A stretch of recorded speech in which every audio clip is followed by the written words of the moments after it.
नियाज 3-4 साल पहले मेरा ड्राइवर था। गाड़ी बहुत साफ रखता था। घर का छोटा मोटा प्लम्बरिंग का काम भी कर देता था। खराब एनर्जी सेवर भी ठीक कर लेता था। पानी वाली मोटर की रिपेयरिंग भी जानता था। अलगरज हर काम में कुछ ना कुछ माहिर था सिवाय ड्राइविंग के। इस मामले में उसके अपने ही उसूल थे।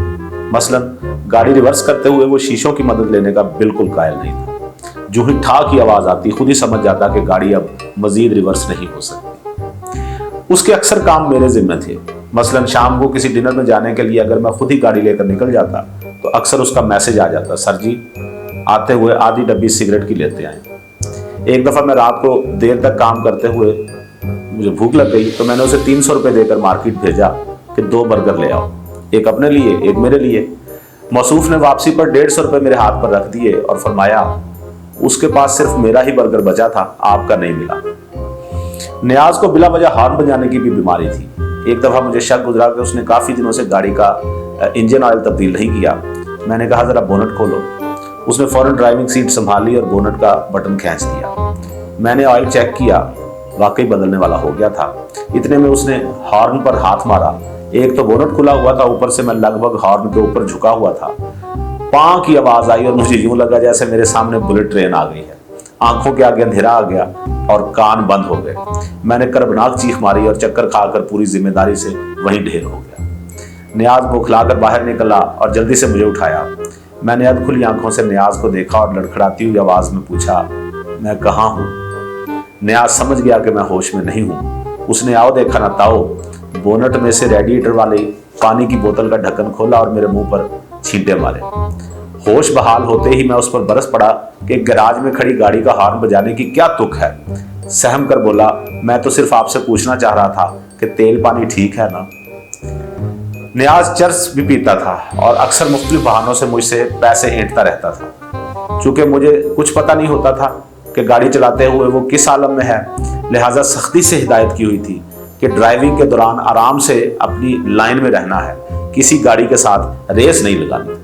एक दिन मैं पिछली सीट पर बैठा लैपटॉप खोले एक स्क्रिप्ट पढ़ रहा था कि अचानक गाड़ी में नियाज की आवाज गूंजी, सर जी दुआ करें बच्ची बच जाए। मैं इतने जोर से उछला कि मेरा सर गाड़ी की छत से जा टकराया।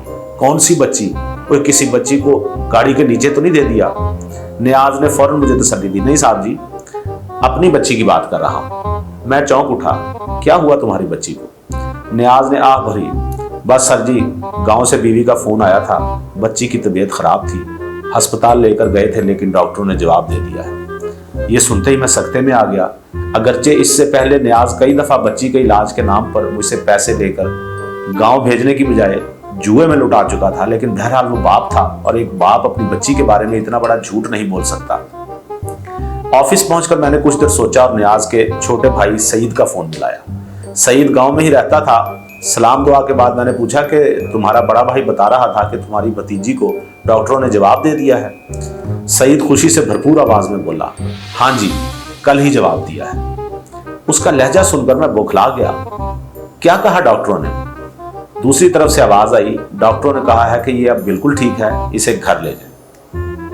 मैंने फौरन फोन बंद किया और गुस्से से नियाज को बुलाया।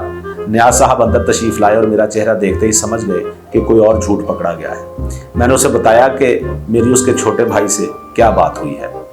नियाज ने फौरन दांत निकाले, जी सर जी मैं भी तो यही बता रहा था कि डॉक्टरों ने जवाब दे दिया है कि अब बच्ची के इलाज की कोई जरूरत नहीं, बच्ची माशाल्लाह बिल्कुल ठीक ठाक है।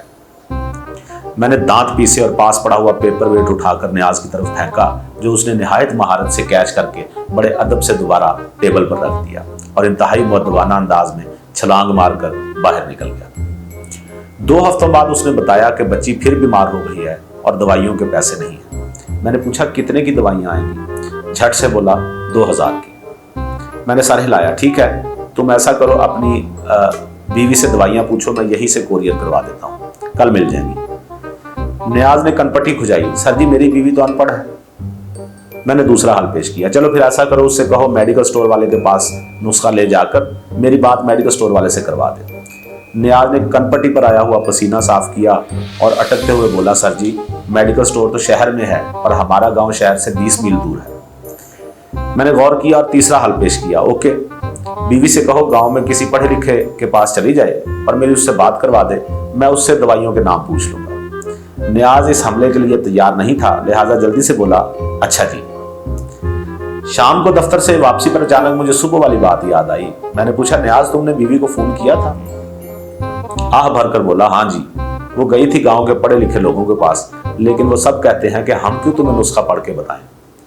नियाज का जवाब सुनकर हैरत से मेरी आंखें फैल गई। नियाज, गांव में तुम ऐसा क्या करके आए हो कि लोग तुम्हारा कागज का एक टुकड़ा तक पढ़ने को तैयार नहीं? नियाज ने कायनात का अजीबोगरीब जवाब दिया, सर जी, गरीब का नुस्खा कौन पढ़ता है।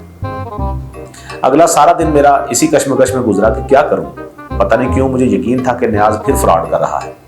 शाम को उसने एक हौलनाक खबर सुना दी कि बच्ची की तबीयत अचानक शदीद खराब हो गई है और अब उसे खून की 2 बोतलों की जरूरत है। मेरे हाथ पांव फूल गए। तस्दीक के लिए उसके छोटे भाई को फोन किया तो उसका नंबर बंद था। मैंने परेशानी के आलम में पूछा, नियाज, बच्ची की उम्र कितनी है?